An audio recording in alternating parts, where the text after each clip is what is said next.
Hello and welcome to Inside Unreal. I'm Zach Parrish with Epic Games, and I'm joined today by Bill Green, Senior Artist for Epic, who is going to be talking to us about layered materials in Unreal Engine 4. Hi, Bill. Hi, Zach.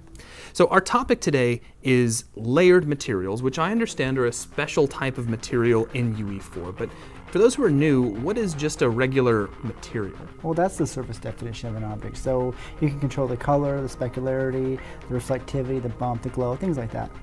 Okay, that makes sense. So what is a layered material? Well, a layered material is basically a material inside of material. So if I've created a material over here that might be red and reflective and have bump, things like that, I can create a node out of that and then drag that into my material that I'm making.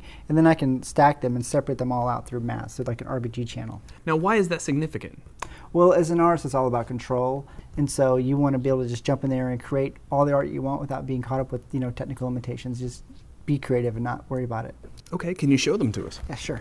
So here we have two tricycles. They look identical, but one uses layered materials and the other one doesn't. Let's look at the one that doesn't first. The tricycle is broken up into several different elements. As you can see on the right here, we have each slot with like metals and chromes and red paint, things like that. But these are defined by polygons. So these polygons have chrome materials, they have red paint. So I'll just show you the material of the red paint right now.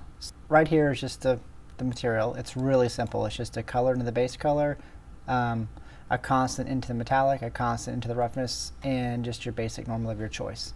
But I'll go ahead and show you how easy that is to create. Just go to the content browser, right click, select a material, I'll call it test, and just open it up. And then what you'll do is just right click, you'll create a constant 3 vector for your RGB, and double click that, find the color you want. I'll use red, and it's good to go. And then we'll go ahead and just create a constant and plug that into the metallic. And I'll duplicate that, and I'll plug another constant into the roughness. And you can see it's that easy to make a metal paint. Super simple. And I'll save that, and it's good to go. So you actually specify what materials go where at the polygon level? Right. Okay. Now the other one I assume uses layered materials? Yeah, the other one uses a single layer material instead of a separate material element. Oh yeah, you can see that. Yeah, you can see that it only has one material applied. Inside that material there are layers for things like chrome, red paint, rubber, and so forth. And these are basically separated by texture masking. Okay, now can we see the material? Yeah, if I jump inside, you can see right here the nodes that separate the different material layers. You can also see how we use each channel of texture to control where each one is blended. Okay, yeah, that's got a nice flow to it.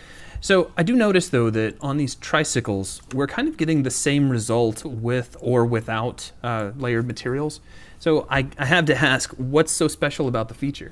Well, the tricycles are really just to illustrate the technique. But if you look back behind them, there are some rockets that Jordan Walker created. He's our senior technical artist.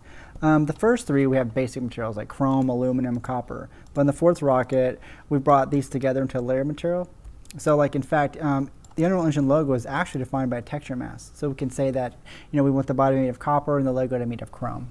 Okay, so that's not just like a difference in texture like you do in the old school. We're literally defining where different full materials are being placed? Right, all through a mask.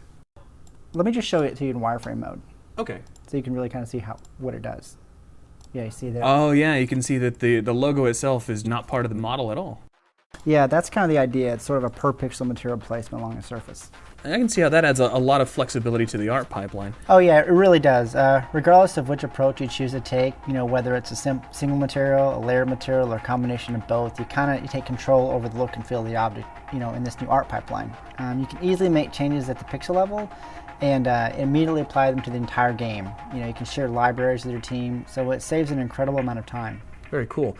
So that is a look at layered materials in Unreal Engine 4. Thank you for your time, Bill, and we'll see you on the next Inside Unreal.